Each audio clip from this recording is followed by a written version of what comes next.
Hey everyone, Connie here, and welcome to my blind reaction to Lastman episodes 11 and 12. So, sorry about this not coming out yesterday. I know some of you were waiting for it and all, but as I stated, we had a lot to catch up on after this weekend since I was gone for the convention. We had 3 different shows to catch up on, and we spent yesterday doing that. So, we're getting to Lastman today, and then tomorrow we should be going back to normal because we're caught up back on everything we needed to be, um, at least to my knowledge. So we're gonna get caught up on that now, and yeah, move on from there. You guys, as always, are excited to see my reactions to where Last Man continues to go. I'm excited to see as well. Um, this series continues to be really interesting. Having some really interesting ideas and stuff. Now, I will say off the bat, I did kind of like skip past this little intro recap bit at the beginning, where it was kind of like just telling us, oh, what happened and where it's leading. So it's not spoilers or anything. But one thing it did bring up was that woman.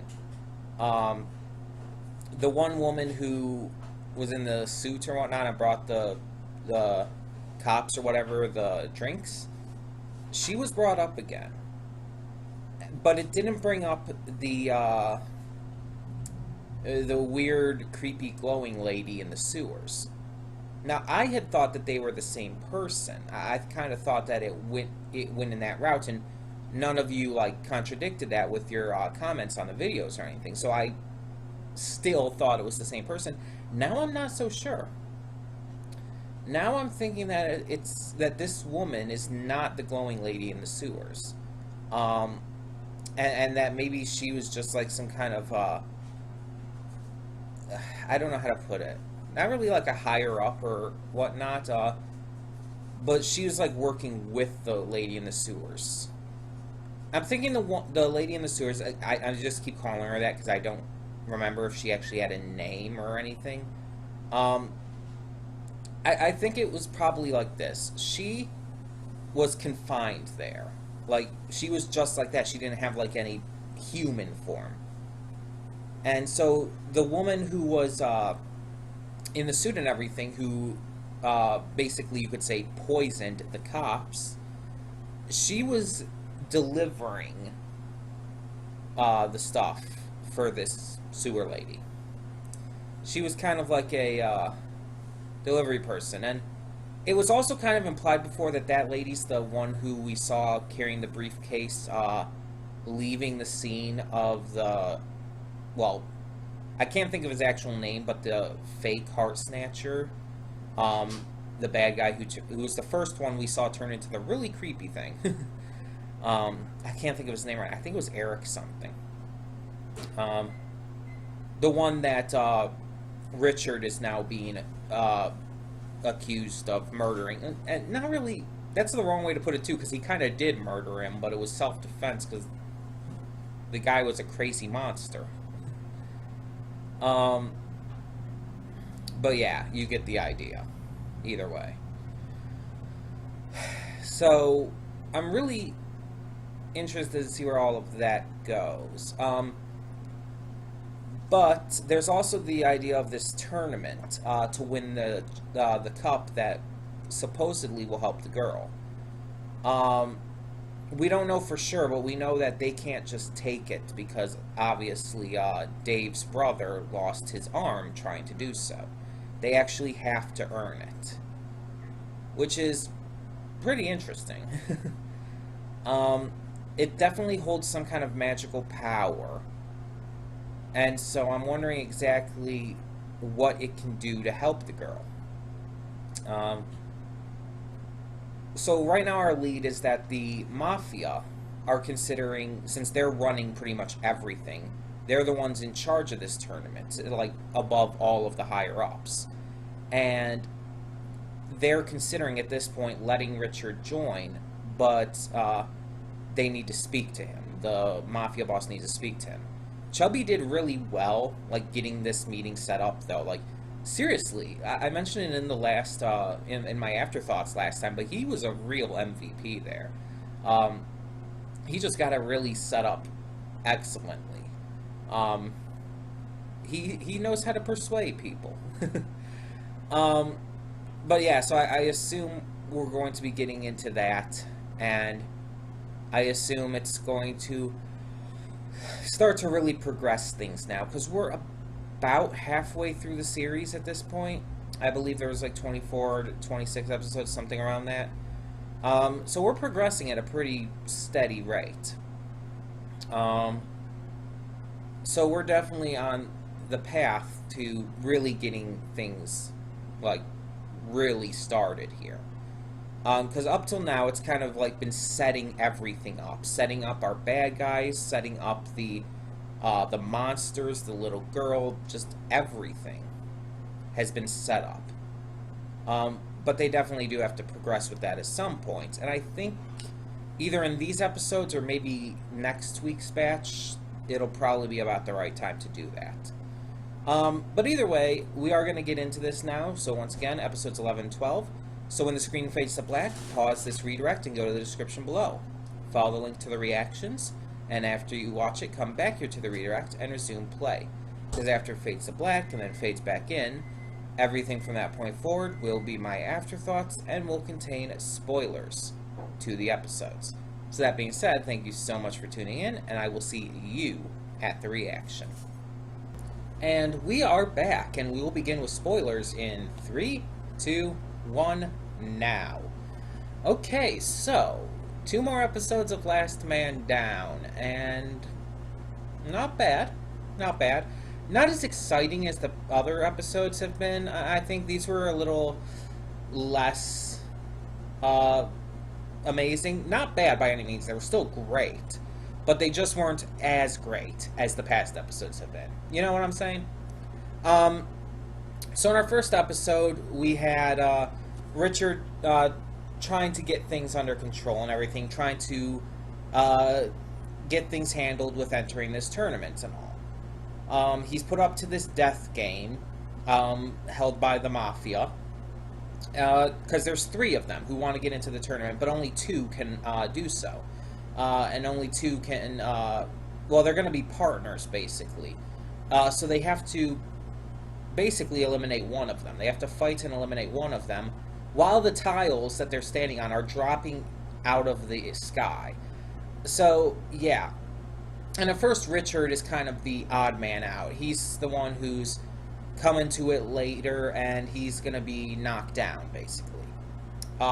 They're teaming up against him, but Duke actually starts to gain a little bit of a conscience there, and starts to saying to the other guy, I cannot remember the other guy's name, but starts saying to him, like, no, stop, he'll die. And in the end, Richard fights back and basically helps eliminate the other guy, even though technically it's the Mafia who eliminates him. Because he's knocked back by Richard onto this tile, and it's the Mafia boss, the Don, who presses the button to release that tile. So technically, he was the one who eliminated him in favor of Richard and Duke, which is interesting. Duke was going to fall too, but Richard saved him, and that kind of started their partnership. Meanwhile, Dave's brother, whose name I cannot remember for the life of me right now, needed to find another kinglet heart, because Siri, her condition's continuing to get worse and worse. So he ends up tracking down this woman who we find out was the one that Eric Rose was actually looking for. And he is having trouble because, of course, she's like denying it at first, but then she starts to like lose herself to the monster inside her, which is like this giant plant creature. She's using her vines to constrict him and attack him and everything. And her husband is there, and he's calling the police and everything, and he's trying to figure everything out. But he soon realizes it is his wife, and I mean, he can't deny it for too long. And so he has to end up killing her well, in order to save himself, but he does try to save not Richard, Dave's brother as well. So he was a good person, and when he killed her, and then he shot himself in the head because of the grief and everything. You know what it reminded me of? It reminded me of the game The Last of Us. One of my favorite games of all time, but there's this scene in The Last of Us. If you haven't played the game or seen it played and you don't want to be spoiled, just skip ahead like a minute or so. But there's a scene in The Last of Us where Joel and Ellie are traveling, and they meet these two brothers. I don't remember their names. The younger brother ends up getting infected and starts turning into basically what amounts to as a zombie. And at first, nothing seems to be happening, but then the next morning, he turns and attacks Ellie. At first, like, the older brother is like, no, this can't be happening. He's freaking out, but then he eventually, in order to save Joel and Ellie, has to shoot his younger brother and kill him. Even though technically his younger brother wasn't even in there anymore. And then, not being able to handle the grief of having shot his younger brother, he shoots himself. And it's one of the hardest to watch scenes in that game. Because you feel the emotion, you feel the pain. And I really... I think Lastman here definitely captured that same feeling. Even though you didn't know these characters anywhere near as long as you did the brothers in The Last of Us, you still got to, like, understand what was going on here. This guy was going out of his way to try and free Dave's brother. He was in this horrifying situation, and he was trying to free this guy who had been shooting at his wife because he was a good person who didn't want anyone to die. And he's seeing what's going on with his wife, and it's tearing him up inside. And so when he has to shoot her, when he has to kill her, you can imagine just how horrible that is. And even though it doesn't show it when he kills himself, you know instantly what he did. And it's the most heartbreaking thing you can think of, to be honest. At least it's up there. But the second episode focused more on the fight itself. So Richard and Duke are going into the fight, and the fight is pretty one-sided at first. Richard's getting beat the crap up, but he manages to tag out to Duke. So the partners switch. Duke takes out the one dude, but then Ali Noel, the one dude left who was beating the shit out of Richard, comes back in and destroys Duke. And so it's Ali versus Richard. And at first it seems to be just as one-sided as it was before, but then Richard's like, why is this dude hitting me? Why am I letting him hit me? And he's just like, it's like, I'm done with letting people hit me. And he fights back and he beats the shit out of him. And it's really fun. During all this, though, the cops are still looking for him. They've already discovered the bodies of the wife and husband and all, and they're trying to put things together. And they're starting to think that there is more than one person out there responsible for these attacks and stuff, and they are right. And the woman's even saying, like, she doesn't even know if Richard's really the one behind it or not, but she knows that he's involved. And right now, that's all that matters to her. And honestly, that's a good thing. Not for Richard, of course, but in terms of her being a good cop, like, that's what she should be thinking. Even if he's just slightly involved, she still needs to take him in. And she still needs to treat it seriously. And at the end here, when they arrest him and tell him he's being arrested for all of these murders, that's smart. Because that will get his attention and that will make him understand the gravity of the situation. If they have this belief that he might not actually be the murderer, but he's involved in some way, and that he knows what's going on, then he'll be a lot more willing to talk if he's under a lot more stress, under a lot more of a feeling of trouble. You know, it'll allow him, because if he thinks he's going to be arrested for murder, even with all of the circumstances, maybe even put on death row, he's going to be a lot more willing to explain things. Now, of course, they're not probably going to understand or accept what he would tell them, especially if he tells the truth. But it's just saying that this is how you be good cops. They're doing their jobs and they're doing it well, and they're really thinking about things. They're not just making brash assumptions here. Because this was a police sketch that they have on him. It's not just, again, it's not just a rash assumption. He was seen at the scene of the crime. And technically he did kill Eric Rose. So there is something to that. They're doing the best. They're doing what they can, given the circumstances, and they're doing honestly a damn good job. So you have to give them some credit for this. Now, how they handle it after this is going to be important, though. In fact, how a lot of this stuff is handled going forward is going to be important. The entire thing with Richard now under police custody, you have to account for the future of the tournament. Like, is this going to affect him? Will the mafia actually, like, break him, or not, well, not break him out, but pay his bail, get him out of prison to be able to continue competing? How is this going to affect Siri and Dave's brother and all of them? Chubby as well, I guess.